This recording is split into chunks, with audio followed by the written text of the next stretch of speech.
And we are back, man. Another beautiful day. Look, man, just a quick little rundown we about to get into right quick, man. Before y'all get too deep into this episode, hey, make sure y'all like, share, subscribe. Make sure y'all tell a friend and tell a friend. Make sure you leave us a comment on Apple Podcasts, Spotify Podcasts, wherever you get your podcasts. And make sure you go to 285clothing.com and get you some of this Waterboyz Show merch, my guy. So look, man, here we are in the offseason with our Atlanta Falcons. Yes. And the promo stuff has been coming out about we having a game in Madrid. But I don't know if Michael Penix was front and center on any of that promo stuff. Is anything being said, by your opinion, of anything like that may be speaking to what the future is to be for Michael Penix and our Atlanta Falcons? Well, man, that's a great point that you said. I thinking about it, I really haven't seen the face of anybody besides Bijan. I ain't been seeing Tua as far as quarterbacks. I ain't been seeing Tua. I've been hearing about other things, about other quarterbacks. I heard about the supplemental draft that we were looking at a quarterback from Texas, Texas Tech or something. I can't think of his name. I have to look it up and go over it. But Penix's future, man, I don't know. I think we're gonna be all right with him. Trey, I think he's ahead of schedule. I think he was out during rookie minicamp, and he was throwing passes to Drake London, I heard. So I don't know how true that is. Yeah, so when you look at, and the reason I asked that, because there have been some people who've been speculating. When you look at what the Atlanta Falcons put out or their promo, you have Bijan, you have Drake, and then you have Jalen Walker, that is. And so some people ask, like, hey, your quarterback, which is the cornerstone of your franchise, is that saying anything about what Michael Penix standing is with the organization? I can't say that any promo is saying what they think of Mike Penix, but I will say this. I mean, it does speak a little bit to if you have a franchise quarterback that is the promoting factor for your particular team. I'm not saying him not being on there saying the Falcons don't like Michael Penix or don't want him, but I believe if he was healthy and had balled out last year, he very well would be on this promo. But, I mean, at the end of the day, it really is much to do about nothing, but there are a lot of people who find it interesting. You know what I mean? The people who have spoken about it. Hey, let me ask you this. Is Michael Penix under more pressure than any quarterback in NFL in Falcon history? Under more pressure than any quarterback in Falcons history? No, man. I don't think he's under more pressure than any quarterback in Falcons history. I mean, Jeff George had a lot of pressure.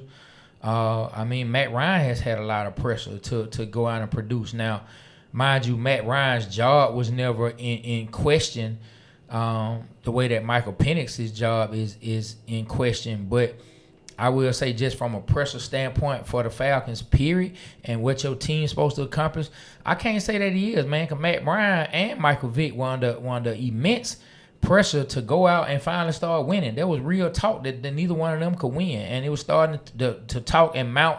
The pressure was starting to mount and build a hill of doubts on Matt Ryan and them. So I can't say that he is under the most pressure of any Falcons quarterback, but he is. There is some pressure there now. I mean, because there's someone in competing for his job. It's something you be saying, man. You saying we spent $100 million on a quarterback for a broke Achilles. Did the Atlanta Falcons waste their money, waste the Kirk Cousins' money, in your opinion? Do you feel like we could have gotten something better for that? I mean, anytime you spend $100 million, you don't even get a playoff berth out of it.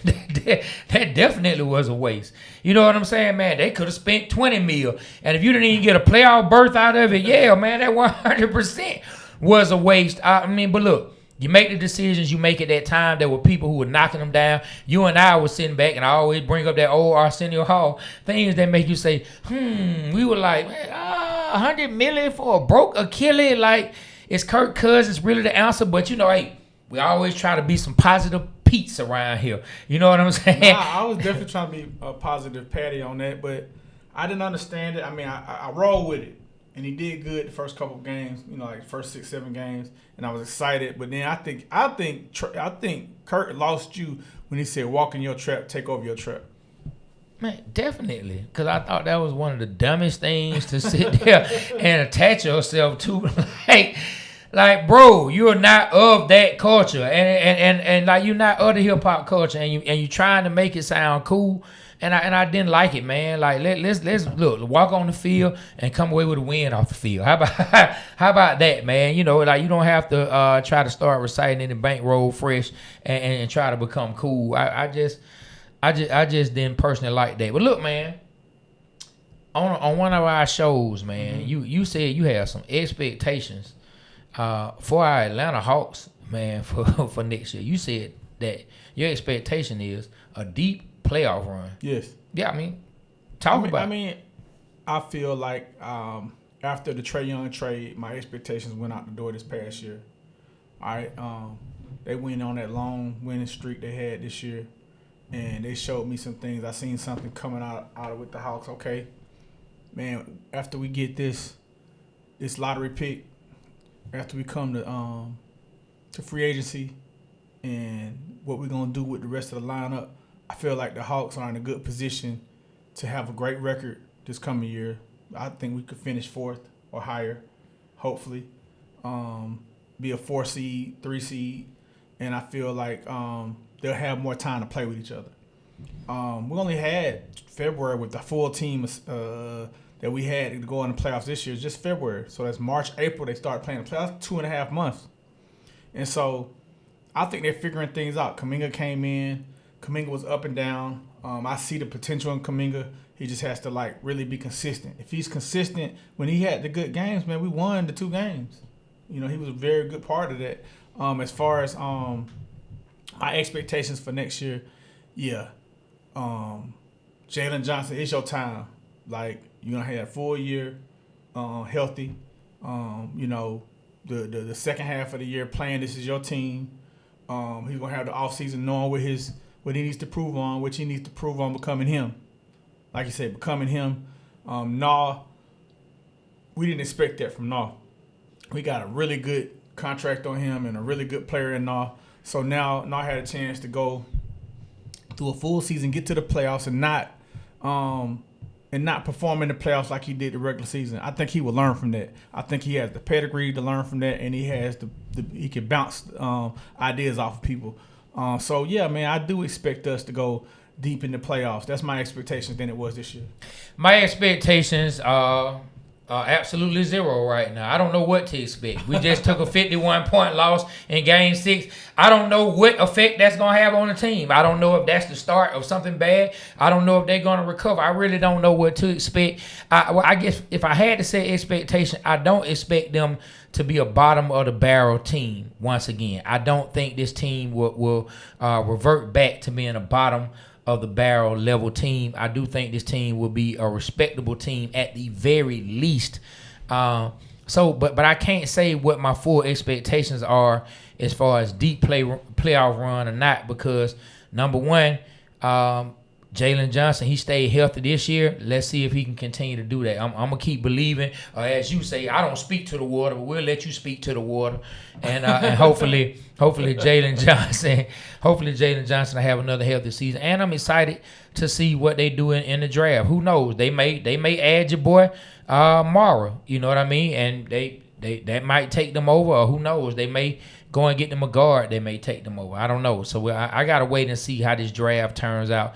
And what they do with C.J. McCollum, what they do with Kuminga. Like those are 2 important pieces that we need to see before, at least for me, before I can make a prediction on what I think may happen, or at least what my expectations are. Hey, things that need to happen, man, for the Hawks. Things that need to happen. Zachary Ricochet has to come in and be a 3-and-D guy. He has to hit his 3, and he has to play defense. He has to. He has to hit more than 10 points. He has to come in and produce and be that number 1 pick that he was over. He has to play like one. He doesn't need to be on the bench during the playoffs. He needs to make his worth shown this coming up year. That's my expectations for him. Jalen Johnson, man, he got to come in and stop being nice. Hey, this is my team. Like, C.J. McCullough came right in and showed dominance. Hey, I'm going to shoot the ball. Hey, I'm going to do me. I'm C.J. McCullough. That's what Jalen Johnson has to do. He has to, like, when the fourth quarter come and we need a basket, he don't need to get lost. Nah need to be that dude like Jalen. Nah need to play like that in the fourth quarter at all times, man. These are the things that I expect to happen. Big O, I'm kind of like checked out on Big O. He kind of got lost. I'm kind of checked out on him, man. I hope I'm checked out on him. Man, come on, dog. Like you love to throw the. We were on with Dukes and Bill, and you love to throw around the I'm hating. You hating on Big O. That's just straight up hate. Like Big O is the person you want to check out on. I'm checking out on him, man, cause like he got lost. The Knicks got lost. The Knicks. I mean, look, bro. Big O. He wasn't tell you scared to take 3. He was scared to take 3 this last series. But I'm saying you calling him out for getting lost, yes. and some of the guys who you're expecting to come out and be world beaters got lost as well. But he wasn't even making 10 points a game on some of these games, bro. He got lost. Didn't Big O have a great game 1?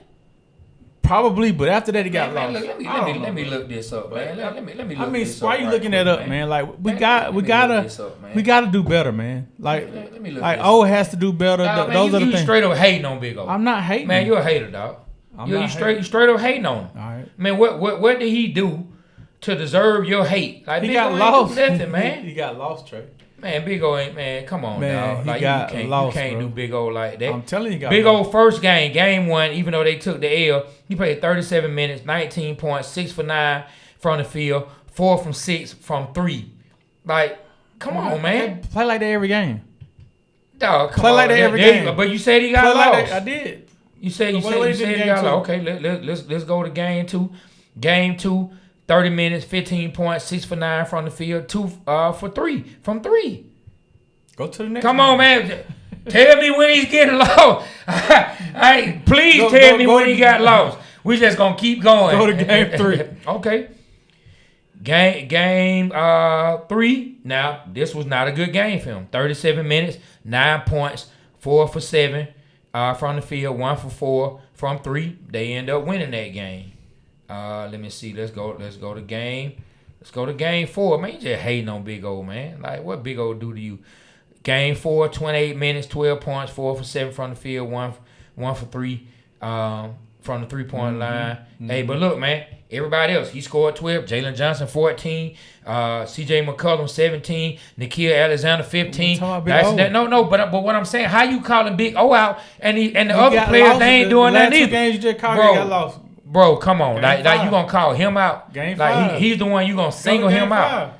You gonna single him out? That was game 5. No, you said game 4. Okay, let's see. Game 4, but let's keep bringing up the other people's stats. Okay, game 5. Here we are. 34 minutes, 16 points, 6 for 10 from the field, 2 for 4 from 3, 5 rebounds. Guess what? Nikhil Alexander, how many points you think he scored? About 9. 16. Oh. Jalen Johnson scored 18. Dyson Daniels 17. Seemed like Big O was on par with everybody else, but you singling him out. Man, for some reason he just didn't stand out to me, man. He was a non-factor in the Knicks series. Cause you just hating. You just hating, bro. I'm not hating, man. You straight up hating. This is straight. Like I normally don't say you hating, but you hating. Well, game 6, what did he do? Game 6, man, nobody really showed up, but O definitely had a bad game. 32 minutes, 4 points, 2 for 6 from the field, 0 for 2 from 3. But that was a complete blowout by everybody. You can't put that on O. That was a complete blowout from everybody. Them stats just showed me he the reason we lost by 50. Okay. All right. I mean, go ahead and hate on Big O, man. Big O done put it on the line, lost his teeth. Man walking around here got horrible teeth from here on out, man. Man, teeth like a picket fence. Damn, well, Jaylen Brown, boy. Man, mouth look like a picket fence now, but I'm sure he had real top flight surgery.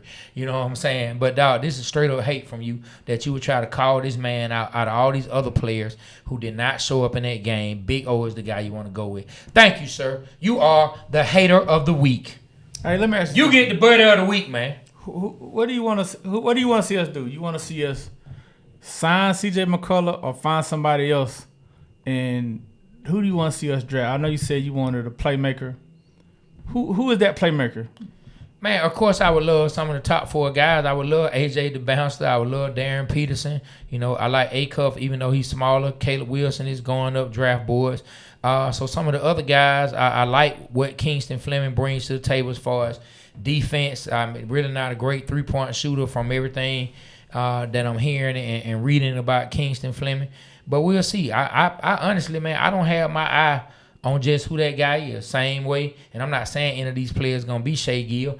I didn't know much about Shea Gill, and look what he turned out to be. Now I'm not saying any of these guys will, but it's Uns's them job to find that guy. And guess what? If they get Mara, I won't hate on the pick. I won't hate on it. You know what I'm saying? Not the way you just hated on Big O. Now I see why you want Mara so bad, because you can't wait for Big O to get up out of here. I get it. You know what I'm saying? I just want Big O to be more consistent, man. Okay, but let me answer one more thing. When it comes to C.J. McCollum, if the price is right, you know what I'm saying? Like, hey, we talked about on Dukes and Bell. We'll see what price they bring him back for, and then we'll see what they do with Kuminga, man. I like what C.J. McCollum brings to the table.